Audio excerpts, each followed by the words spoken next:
Timnas Indonesia saat ini mendapatkan perhatian khusus dari beberapa tim kuat. Sebelumnya ada Rusia yang dikabarkan ingin menantang skuad Garuda dalam agenda FIFA Matchday. Dan kali ini ada tawaran dari Uruguay yang berada di peringkat ke-13 FIFA ingin mencoba kemampuan timnas. Duta Besar Uruguay untuk Indonesia yakni Cristina Gonzalez menjelaskan bahwa pihaknya sangat terbuka untuk bisa melaksanakan pertandingan dengan skuad Garuda. Bahkan mereka menjanjikan akan turun dengan skuad terbaik saat rencana ini bisa terwujud. Tentunya ini sinyal-sinyal mereka cukup serius dengan agenda tersebut. Uruguay ingin mengadakan friendly match di Indonesia dengan mendatangkan pemain inti timnas kedua negara jika memungkinkan, kata Cristina Gonzalez, sumber laman Kemenpora.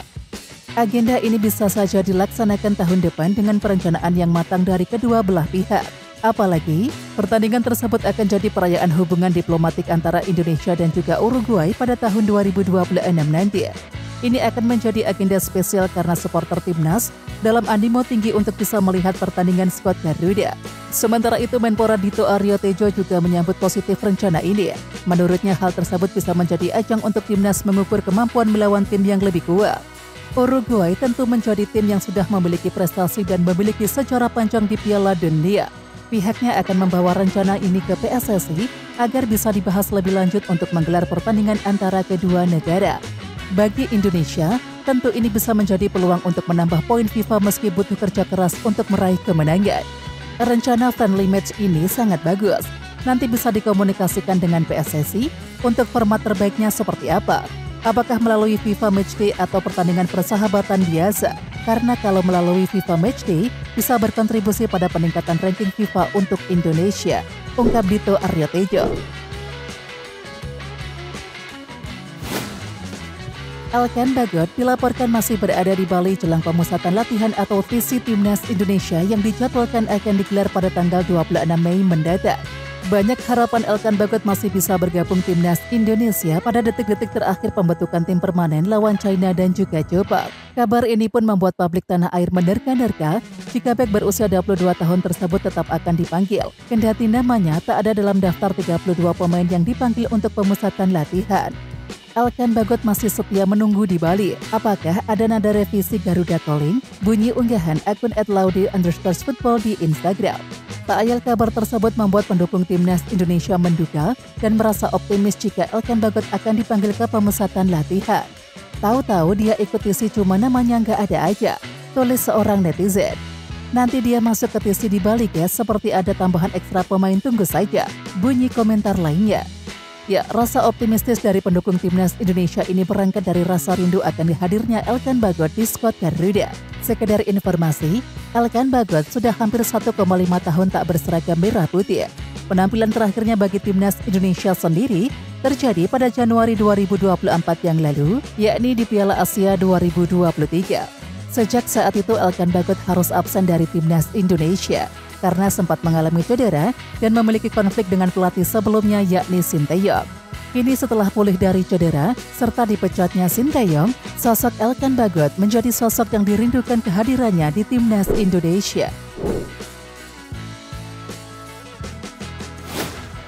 Anggota Komite Eksekutif atau Exco PSSI Arya Sinulinga buka suara mengenai Elkan Bagot yang tidak dipanggil untuk pemusatan latihan timnas dalam persiapan melawan China dan juga Jepang.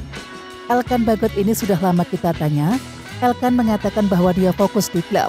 Jadi ya, kita serahkan semua kepada Elkan sebagai pemain, ujar Arya Sinulinga dalam keterangan resmi pada Senin. Elkan Bagot sebelumnya dikabarkan telah berada di Bali pada beberapa hari yang lalu, dan Pulau Dewata adalah tempat pemusatan latihan atau TC Timnas Indonesia mulai 26 Mei 2025 yang akan datang. Masa peminjaman Elkan Bagot bersama Blackpool FC di divisi ketiga Liga Inggris musim 24-25 juga telah selesai. Ia dikembalikan ke Ipswich Town sebagai klub pemiliknya. Kami hargai dan hormati Elkan yang memang fokus di klub, walaupun mungkin lagi libur, tapi tetap saja dia fokus ke sana katanya. Jadi kami berikan keleluasaan untuk fokus di sana, tambahnya. Striker Timnas Indonesia Ramadan Sananta sudah berada di Bali menjelang melawan China dan Jepang di putaran ketiga kualifikasi Piala Dunia 2026 zona Asia. Sananta mengunggah foto dirinya tengah berada di gigi susu terlihat dari cup minuman yang ia minum. Gigi Susu merupakan kafe terkenal yang berada di Kuta Utara, Bali. Selain itu, Sananta juga mengunggah foto di Instastory. Ia menyematkan lokasi yakni The Wrong Gym. Dan The Wrong Gym merupakan tempat olahraga yang berada di Badung, Bali. Sananta memang menjadi salah satu dari 32 pemain yang dipanggil oleh Patrick Kluivert untuk pemusatan latihan Timnas Indonesia. Sananta mengisi sektor depan Timnas Indonesia bersama 5 pemain lainnya. 5 pemain itu adalah Septian Bagaskara, Sevano Lillipali, Ole Romeni, Raval Strike, dan juga Egy Maulana Fikri.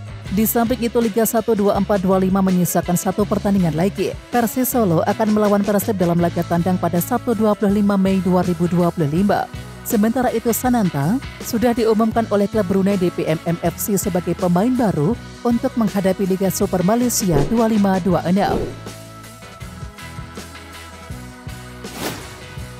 Penyerang Timnas Indonesia Ramadan Sananta resmi bergabung dengan klub Brunei Darussalam DPMM FC yang akan berpartisipasi di Liga Super Malaysia 2526. Kepastian itu didapatkan usai DPMM mengumumkan perekrutan Ramadan Sananta pada Senin 19 Mei malam. Ramadan Sananta setuju menandatangani kontrak dengan DPMM FC untuk musim 2526. Tulis DPMM di situs resmi klub. DPMM FC telah mengamankan pemain kuota ASEAN karena Ramadan Sananta telah setuju untuk bergabung dengan klub Brunei tersebut untuk musim 2526.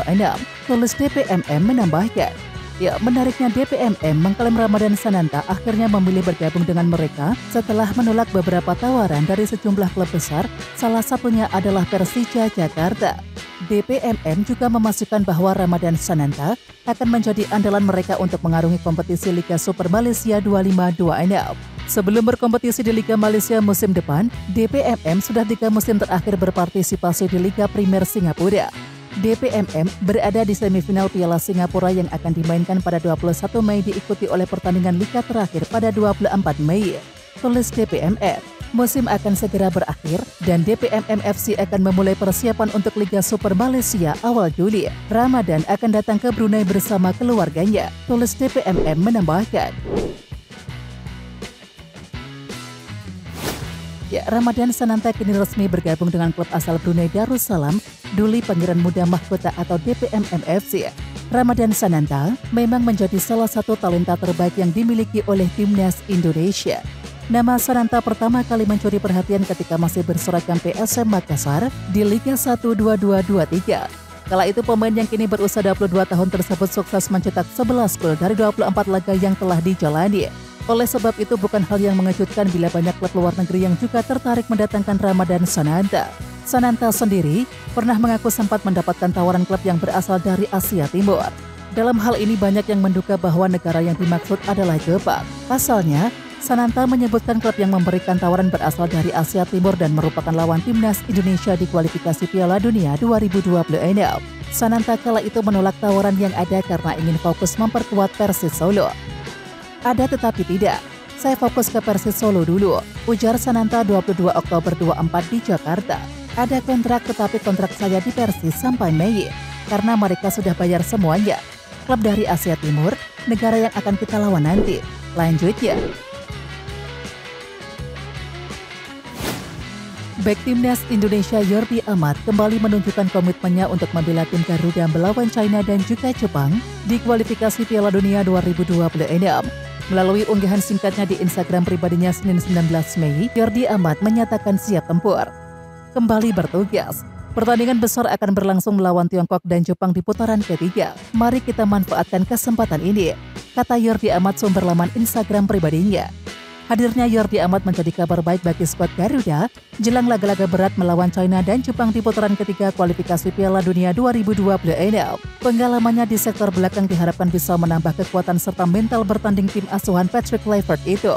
Timnas Indonesia saat ini duduk di peringkat keempat dengan catatan 9 poin. Timnas Indonesia masih punya peluang untuk lolos langsung ke Piala Dunia 2026 maupun melanjutkan perjuangan ke babak keempat kualifikasi Piala Dunia 2026. Legenda Ajax Amsterdam Simon Tahamata akan menjadi bagian Timnas Indonesia. Pelatih yang mempunyai darah Maluku itu akan bekerja sebagai pencari bakat pemain-pemain berkualitas untuk membela tim merah putih. Informasi ini pertama kalinya disampaikan oleh salah satu media Belanda, Football Premier. Dalam keterangannya, pelatih berusia 68 tahun itu sudah menerima tawaran yang diberikan PSSI kepadanya. Ini merupakan tantangan baru bagi Simon Tahamata yang lebih sering berkarir di Belanda. Simon Tahamata akan bekerja sama dengan tim pelatih timnas Indonesia yang dipimpin oleh Patrick Kluivert. Mantan pemain Ajax Amsterdam dan timnas Belanda itu akan menjadi kepala bidang pemandu bakat calon pemain timnas Indonesia. Dia akan bekerja sama dengan pelatih timnas Indonesia Patrick Kluivert dan Dani Lanzat serta Alex Pasor selaku asistennya. Tulis Football Premier Senin 19 Mei. Ya, Simon Tahamata benar-benar menjadi ikon Ajax Amsterdam. Selama karirnya sebagai pesepak bola, ia pernah membela Ajax Amsterdam pada tahun 1976 sampai 1980. Saat jadi pelatih, ia bertugas di Akademi Ajax Amsterdam dari 2004 sampai 2014. Di sela-sela waktu itu, ia pernah bertugas di salah satu klub Arab Saudi, Al Ahly. Belum lama ini Ajax Amsterdam mengucapkan banyak terima kasih kepada Simon Tahamata atas dedikasinya kepada klub, sebab banyak pemain-pemain bintang yang lahir dari racikannya. Dalam peran barunya di PSSI, Simon Tahamata akan bertanggung jawab untuk mencari bakat pemain-pemain muda, baik dari Indonesia dan keturunan di luar negeri, termasuk Belanda. PSSI menunjuk dia sebagai visi jangka panjang demi menuju pengembangan sepak bola Indonesia menuju Piala Dunia 2026. Sebelum bergabung bersama PSSI, Simon Tahamata mendapatkan banyak tawaran dari beberapa klub di Belanda. Namun ia tolak itu karena ingin membantu timnas Indonesia. Oke timnas lovers, siapa kita? Kita Indonesia. Ayo kita dukung terus sepak bola tanah air Indonesia. Jangan lupa dukung terus Garuda Raya Channel dengan subscribe, like, dan komen karena saran dan kritik kalian sangat bermanfaat untuk perkembangan channel ini. Tungguin video selanjutnya dari Garuda Raya Channel. Salam olahraga.